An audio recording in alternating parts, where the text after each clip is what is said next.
Почитувани, она што се случува во македонското здравство е навистина за секакво срамење. Веќе кога пременуваат зид на срамот, им предлагаме на прво место да го стават министерот за здравство Тодоров, бидејќи под негово раководство здравството тоне и понатаму, уште позасилено, несопирливо. Министре Тодоров, свесни ли сте за небулозите кои ви се случуваат во секторот кој го водите? Свесни ли сте дека овој зид на срамот, како што милуваат да го наречат, е директно засегање во правата на докторите како професионалци, но и повеќе од тоа, ова е засегање по основните човекови права.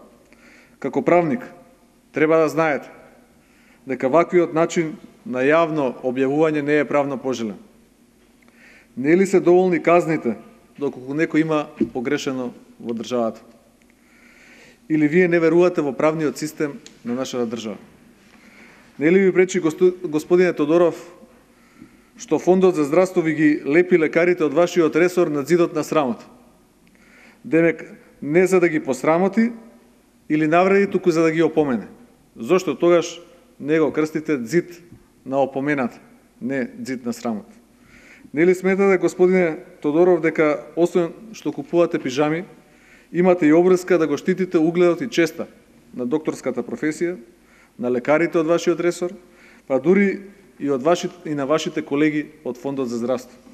Почитувани граѓани, бараме од министерот за здравство Тодоров, место неговите потреби пред камера да излегува со најбанални работи и да се слика зад шалтерите, да излезете со факти и податоци. Зошто се болните без потребните лекови? Зошто болниците пропаѓаат? Зошто состојбата во здравството е очајна? Зошто дозволи да се скратат 10 милиони евра од буџетот за здравство? За да се градат споменици? Министре, сте ги прашали ли вие докторите што мислат за вашите реформи? Со оваа гарнитура на министерството, зидот на срамот во здравството прераснува во зид на плачот. Состојбата е и за плачење, и за жалење. Свестете се или ќе биде уште полош. Си играте со животи, си играте со човечки судби. Благодарам. Доколку имате прашања, повелете.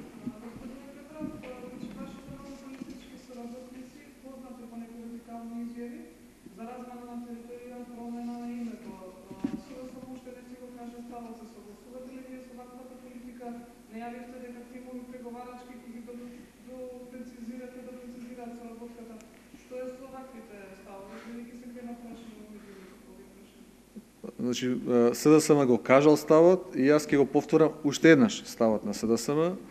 СДСМ е како партија најзаслужна што во неколку критични моменти за државата територијалниот интегритет на државата беше сочуван. Така беше и во 2001.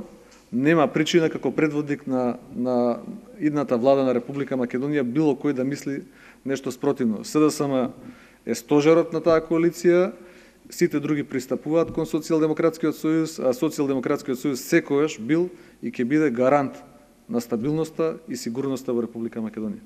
Дали тоа значи дека не се согласувате со ваквите политики и изјави што ги дава вашата политика? Значи, не сме се согласувале ни тогаш кога седеа во иста влада со Никола Груевски, не се согласуваме ни денес кога самите тие кажуваат дека таа идеја е мртва. За жалење што оние кои тогаш седеа со нив во влада не најдоа за сходно да коментираат, а сега 10 години потоа кога и самите иницијатори кажуваат дека идејата е мртва, наоѓаат за сходно да се направат паметни на оваа тема.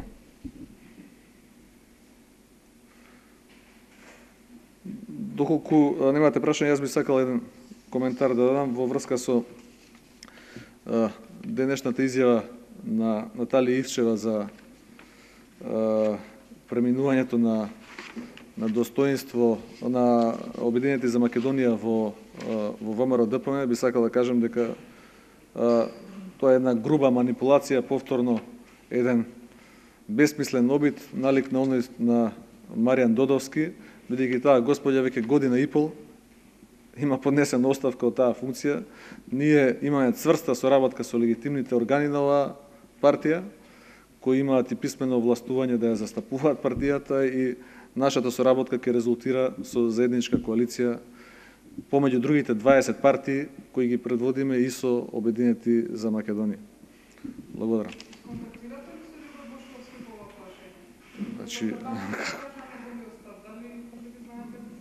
Значи, Значи, јас не знам што мисли тој, ниту можам да исконтактирам. Она што можам да ви го кажеме, дека легитимно избрани органи на партијата се генералниот секретар и тројцата подпредседатели, со кои разговараме, кои ја застапуваат, со кои имаме цврста соработка и веќе сме во напредната фаза на постигнување на коалиционен договор за следните избори. Тоа и ќе продолжи без разлика на очајните обиди на поединци. Она што е нејасно и што фрла сенка воопшто на политиката како професија, како дента кога достоинство поднесува иницијатива во законот, во собранието да се донесе закон за амнестија на Љубе Бошковски, кој е влезен во извештаите на State Department и Amnesty International како политички затвореник, некој кој бил близок соработник негов си дозволува да прави ваков чекор.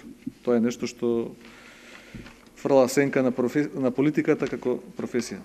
Благодарам.